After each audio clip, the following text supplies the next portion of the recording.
around, just kind of position things. It's your coach here again. Look at me, I'm like straightening up like I'm on set. Yeah, man, I mean, I'm here again in the mobile office, kind of, moseying along. And just thinking about it, just it's kind of a couple of questions from the people, and kind of like, why, like the why, like why are you kind of doing this? Why, why? So it's like that what's that show, Tinga Tinga? So why Garfield? Why are you out yapping and spitting your mouth off online all the time?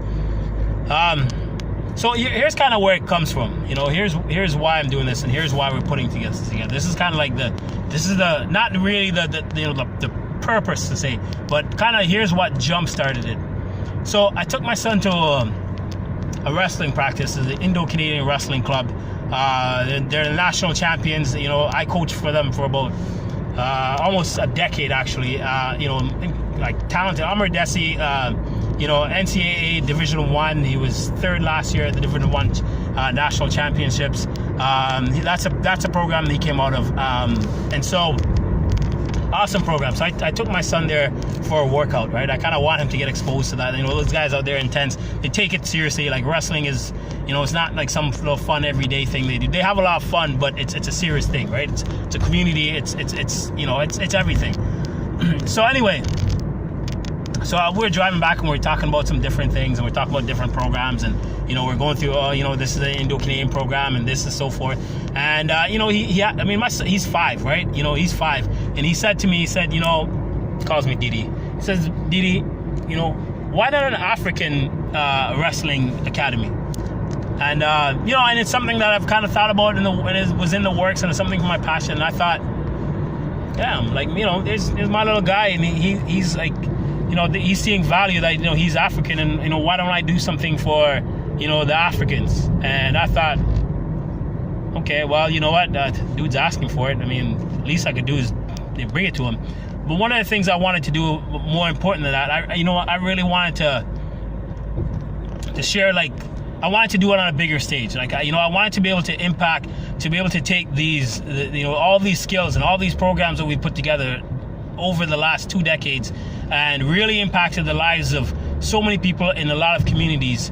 So many young people. A lot of them are now adults, and very successful adults. And so I wanted to be able to impact more people on a broader scale. I didn't want to be constrained by time, and I didn't want to be constrained by location. So what I did was I decided, actually no, I didn't decide. Here's what happened. So I'm a part of the Dr. Boyce Watkins. Shout out to Dr. Boyce Watkins and the Black Business School. That's taken my life right now, and it's just rocketing me off in the future. So big up to Dr. Boyce Watkins. I know you're putting everything out there, and stay safe. I know anytime someone gets up and decides that they're really gonna fight for the rights of black people, whether it be in the United States, Canada, anywhere around the world, they really put themselves in a position. I mean, just Dr. Martin Luther King, right? I mean, just think about that. Just think about all the different people who've basically decided that we're gonna step up and really fight for the rights of black people all over the world. I'm gonna pull over because it's the right thing to do. So anyway, take off the signal real quick so it's not annoying. So yeah, man. So I decided, like, shout out to Dr. Boyce Watkins.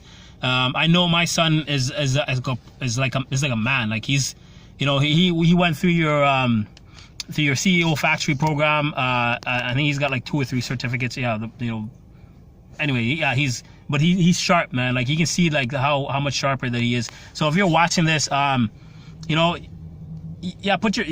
an incredible program for your kids. My son is just turning 6, and he's got his own little business startup. It's funny, it's kind of hilarious. I was telling his uncle the other night, I have my own business. So anyway, so I was watching that, and one of the things he was saying, he was just talking about, I don't know if he was talking to somebody or how it kind of came up, and so he was kind of saying, like, what, like he encourages everyone, especially black people, he encourages you got to have your own business. You got to have a secondary income. You got to have something that's yours, because it's something that we need to do to rebuild the community.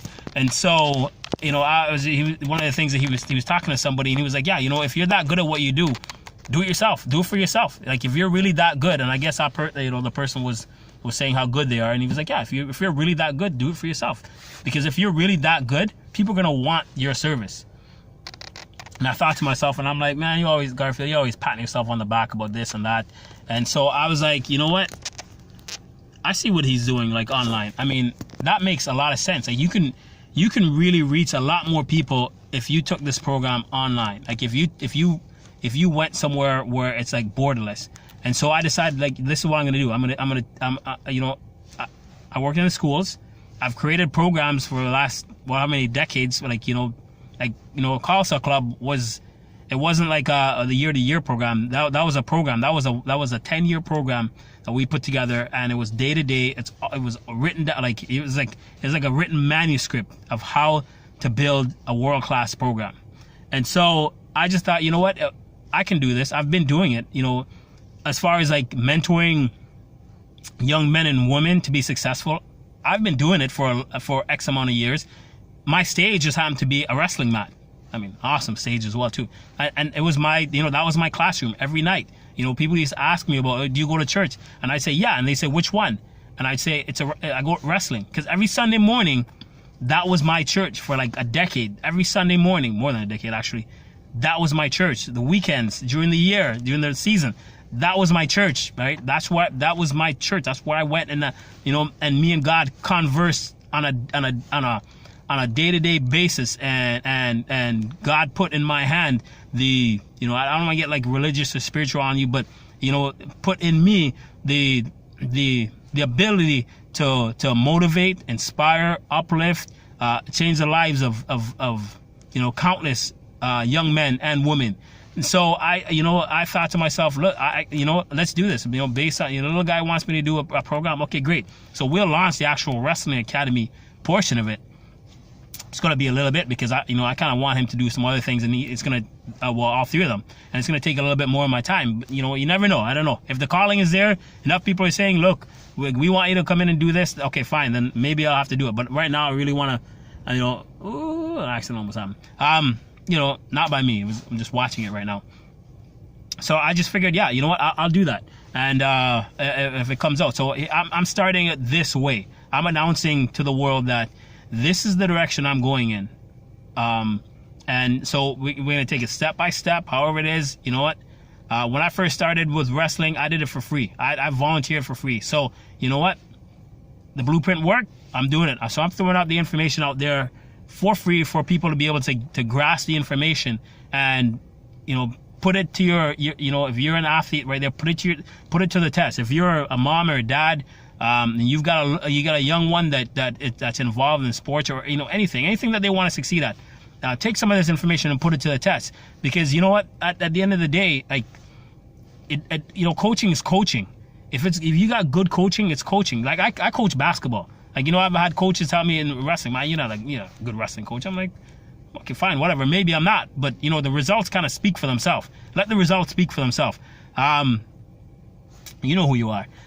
So, I mean, I coach basketball. I remember coaching basketball. I coached in a basketball league, and there was like a bunch of, I don't know anything.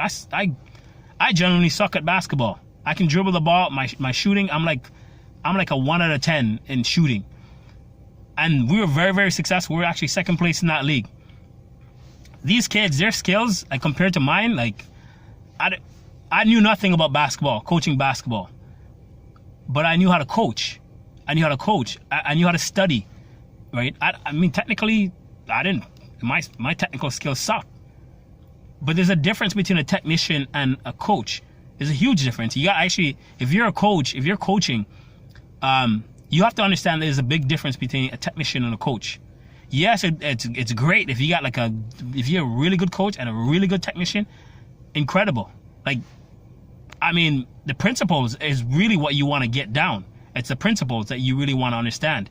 So if I can show you something, that's great. But you know what? If I'm a good coach, I'm gonna go find myself an awesome technician, right? Like if I want to teach like like you say, wrestling. I want to teach a double leg takedown. I'm good at double leg takedowns. I know that. But do I want to? Who do I want to teach? I mean, I want to teach my double leg takedown, or I want to teach a principle. This is how it works. This is how it has to be done. This is how it is actually done. And you know what? Yeah, I could teach you my double leg, or I could teach you Jordan Burroughs' double leg. I teach you how it actually works. Well, who would you want?